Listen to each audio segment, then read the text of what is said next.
आज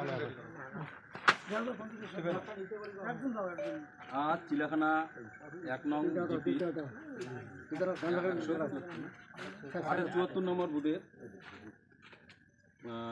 তৃণমূলের পঞ্চায়েত এবং প্রাক্তন বুথ সভাপতি সহ 10টি পরিবার আমাদের ভারতীয় জনতা পার্টিতে যোগদান করলেন। এনাদের আমরা সাদরে আমন্ত্রণ জানাচ্ছি।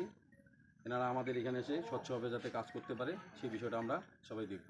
ভারত মাতা কে জয়, ভারত মাতা কে জয়, বিজেপি জিন্দাবাদ, বিজেপি জিন্দাবাদ। আসন্ন বিধানসভা নির্বাচনে পদ্মফুল চিহ্নে ভোট দিন, আসন্ন বিধানসভা নির্বাচনে পদ্মফুল চিহ্নে ভোট দিন। আজকের জয়েনিং সফল হলো, আজকের জয়েনিং সফল হলো। জয় শ্রীরাম, জয় শ্রীরাম, ভারত মাতা কি জয়।